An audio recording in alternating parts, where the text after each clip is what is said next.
আমরা এখন সহজপাতা রংবাংলার পক্ষ থেকে হুগলি জেলার কোন্নগর গ্রামের সাহিত্য শিল্পী অবিনাশ ঠাকুরের একটা বাগান বাড়িতে আমরা ঘুরতে এসেছি।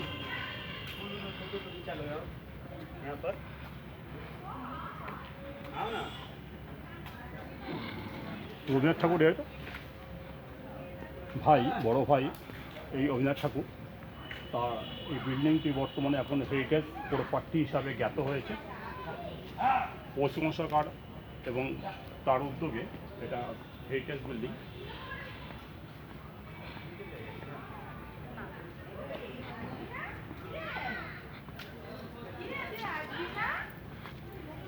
নৃসিংহ দাস বসু ফাউন্ডার এবং চেয়ারম্যান ছিলেন তিনি এ কোন্নগরের 1944 সেই সময় থেকে তিনি এটা প্রতিষ্ঠা করেছিলেন।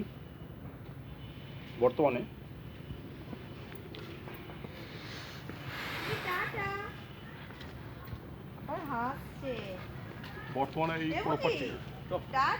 এই প্রপার্টি আসতে গেলে বা এই বাগানবাড়িতে ঢুকতে গেলে 10 টাকা করে এন্ট্রি ফি নেওয়া হয়। আপনারা দেখছেন এই বাগান বাড়ি কীভাবে সুন্দর করে সাজানো আছে।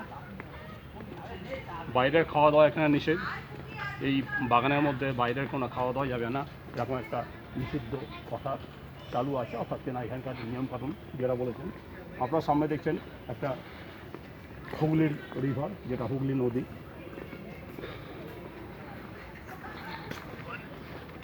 ছোট্ট একটি বসবার জায়গা, সত্যি সুন্দর, মনোরম।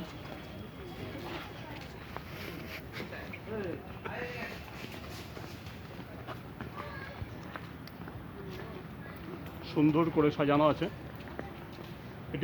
এটি বটবৃক্ষ আছে, এখানে একটা ছোট বর্দ আছে, বিষধর সাপ আছে, হয়তো আছে নিশ্চয়ই প্রধানত, তাই এখানে আসতে গেলে একটু সাবধানভাবেই চলাফেরা করবেন।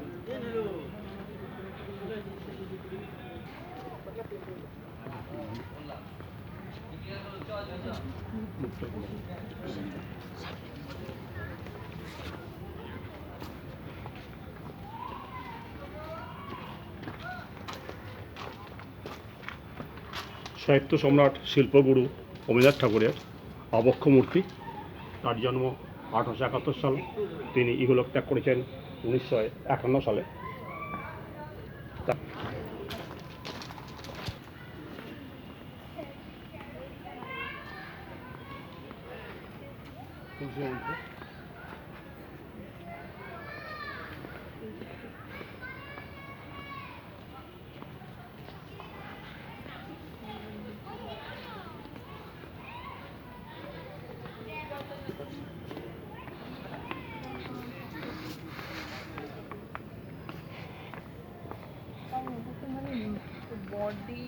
এই মনোরম দৃশ্য সত্যি আকর্ষিত করে।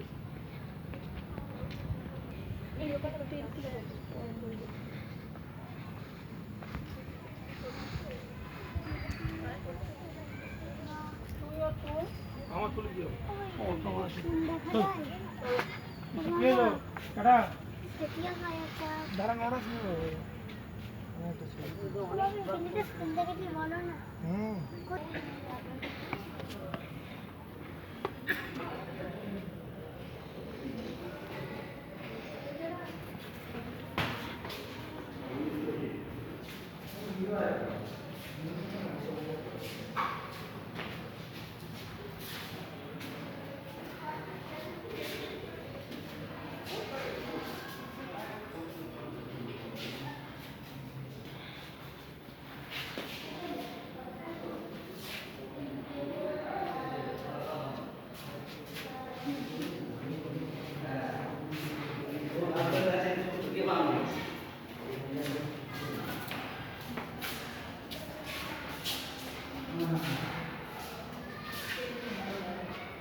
অবিনাশ ঠাকুরের স্মৃতি রক্ষার্থে তপন মিস্ত্রি, লিলুয়াবাসী, তিনি এই সকল সুন্দর সুন্দর পটাকা ছবি বা বিভিন্ন ছবিগুলো অঙ্কন করেছেন,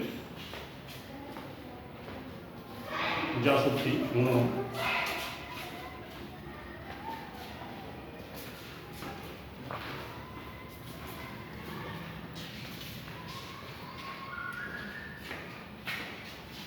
অভয় ঠাকুর তার কোনো একটা ছবি অনুকরণে তপন মিশ্র মহাশয় এই পঞ্চরথী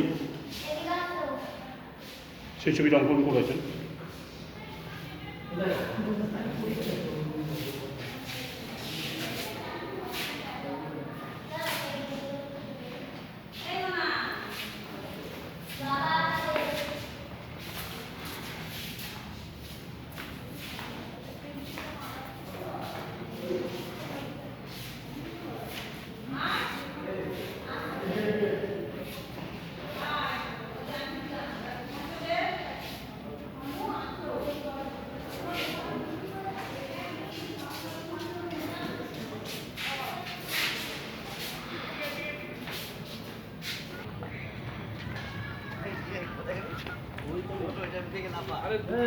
সবাই তো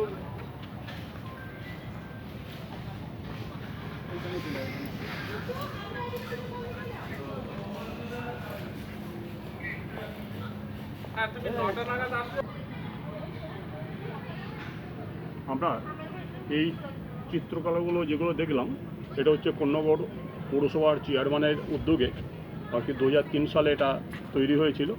আর তিনি এখন বর্তমান হায়দ্রাবাসী, প্রায় তিনি হায়দ্রাবাদ এখানে চলে যান।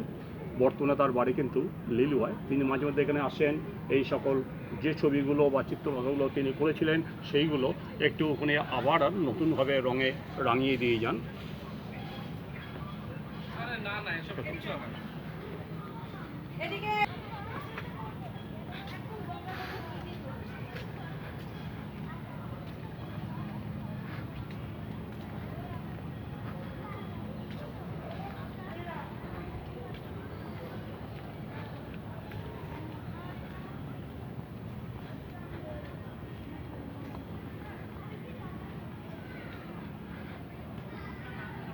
ওটা কী লেখা আছে?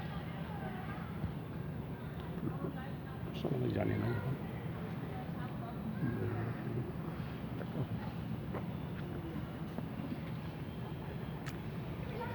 আমরা একটু আগে যে ছবিটি তুললাম সেটা হচ্ছে হায়দ্রাবাদ ঘাসি আমির শাহর একটা সমাধি।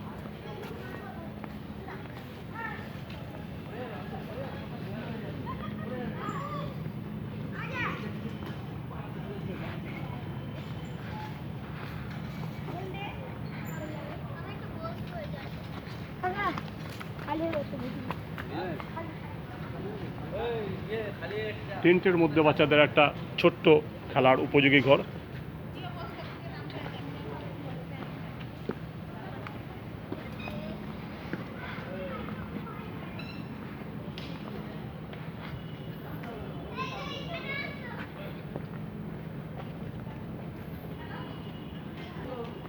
ভিতরে